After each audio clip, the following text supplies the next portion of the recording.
It's time to take a look at what's happening around Wyoming for Friday, December 13th. I'm Wendy Corr, bringing you headlines from the Cowboy State Daily newsroom, brought to you by the Cowboy State Daily Morning Show with Jake. From 6 a.m. to 10 a.m. Monday through Friday, Cowboy State Daily's Jake Nichols takes you deeper into the stories that matter and keeps up with the news, weather, and sports in your part of Wyoming. Just tune in to cowboystatedaily.com and join the conversation. The state of Wyoming says it's sticking up for the future of its coal production in the Cowboy State by filing a lawsuit against the BLM for its Buffalo Field Office Resources Management Plan, which would end all coal leasing in the Powder River Basin by 2041. Cowboy State Daily's Leah Wolfson reports that Governor Mark Gordon called the BLM's plan, quote, narrow-minded, saying it ignores the multiple use mandate and the economic impacts of this decision, including skyrocketing electricity bills for consumers. Although the Wyoming lawsuit is not surprising, as Governor Mark Gordon already said he was going to move forward with it, it is significant in showing that Wyoming is not blustering and it's willing to team up with Montana to really try to stick up for its coal industry. If the plan goes forward as written, all federal coal leases will be basically terminated in the Powder River Basin by 2041. In November, the BLM finalized its RMP plan, issuing a final record of decision on the matter. Gordon threatened litigation, a vow the governor made good on Wednesday with the help of Montana, which is also joining in on the lawsuit. A former sheriff's deputy and police officer in Washakie County is facing 2 felony sex charges on claims he sexually abused multiple children. Cowboy State Daily's Claire McFarland reports that Wyoming Division of Criminal Investigation agents began looking into allegations against Myron Chatwin last week after the Worland Police Department sent DCI an email saying a young child had disclosed several instances of inappropriate sexual contact to a counselor. There's this part in the affidavit where one of the children is describing to investigators an alleged tactic the child said Chatwin used kind of as a seduction, inappropriate touching thing. Later, it's alleged that there's this alignment between different kids coming forward at different times. Chatwin could face up to 40 years in prison and $20,000 in fines if convicted on both counts. He was charged Monday in Worland Circuit Court. Wyomingites are shaking their heads at the latest from U.S. Postal Service Postmaster General Louis DeJoy, who's giving himself an A grade for his Delivering for America plan, which includes moving most of Wyoming's mail processing out of state. Cowboy State Daily's Renee Jean reports that when told by a lawmaker that he does not get an A from the American people on this plan, DeJoy covered his ears. In the Oversight Committee, a congressional hearing, he not only ignored critics in Congress, he put his hands over his ears and told the congressman, I'm not listening to you. DeJoy is bound and determined to move most of Wyoming's mail processing out of state. That's going to put a lot of mail on the road between Denver and Billings. Most people are thinking that's not going to go well because we know what happens in the winter here. Most of Wyoming's mail delivery is rural, so DeJoy has been in the hot seat in the Cowboy State since the Postal Service revealed plans to move all of Wyoming's large mail processing centers out of state. 2 parents in Cheyenne are suing the state over its plan to shutter 8 elementary schools and divide the city's students across bigger and more distant schools in the coming years.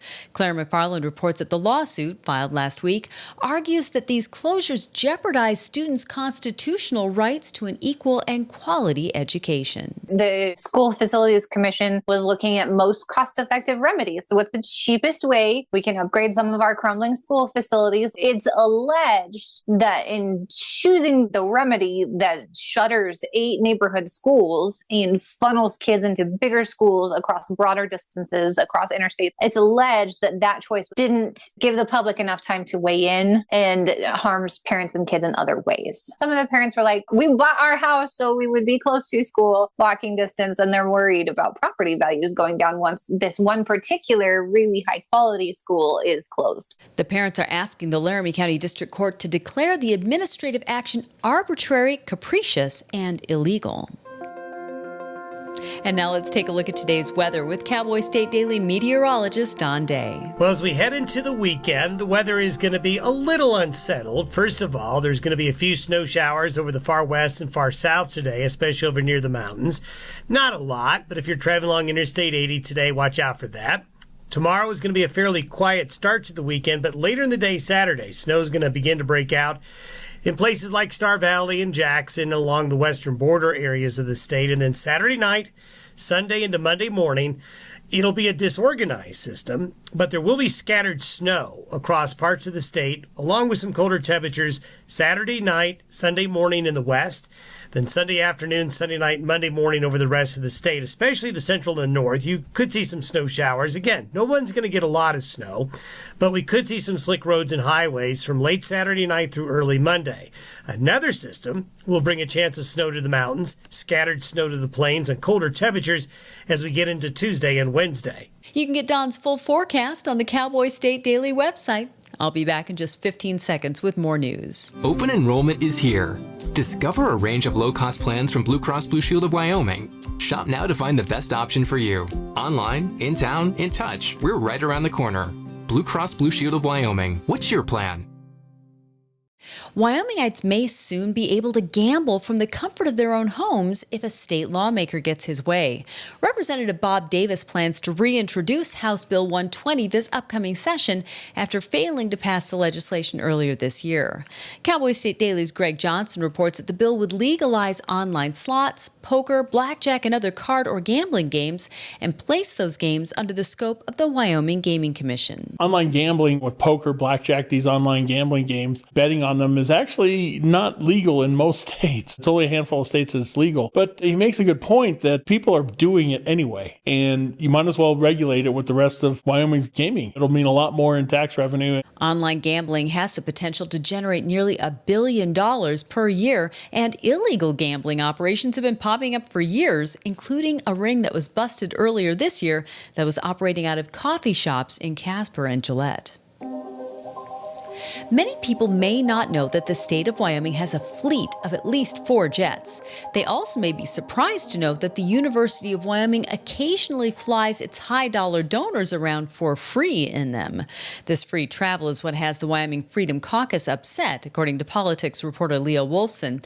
They're drawing attention to a flight of some donors in November where the school took 6 people to Texas Tech to watch the UW men's basketball team play. It's another step of the ongoing relationship between the Wyoming legislature and University of Wyoming that has quickly come under a really significant microscope. The legislature has been much more critical of the spending that's been occurring at UW as of late, and this is also kind of being spearheaded by the Freedom Caucus, which has taken over a majority seats in the Wyoming House. Over the past year, the Wyoming legislature and specifically the Freedom Caucus have become increasingly critical of UW policies and fields of study, including stripping the school of its money for the Diversity, Equity, and Inclusion Office.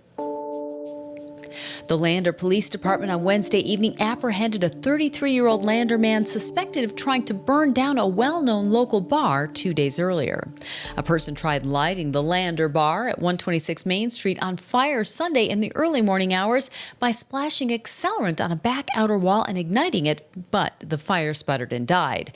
That's what the bar's owner told Cowboy State Daily's Claire McFarland on Tuesday. Lander Police Department did not release the man's name. They said they caught a 33-year-old man Wednesday evening. I went to court, of course, to try to find if the guy had been officially charged. As of about 3 p.m. Thursday, he had not. I talked to the bar owner, Kyle Vasilopoulos, again, and he definitely didn't want to be a victim, like a media darling, nothing like that. He was just like, I just am letting people know. I let people know so that they could catch the guy in case there was any potential for further harm. The man is in the Fremont County Detention Center on recommended charges of criminal trespass and third-degree arson.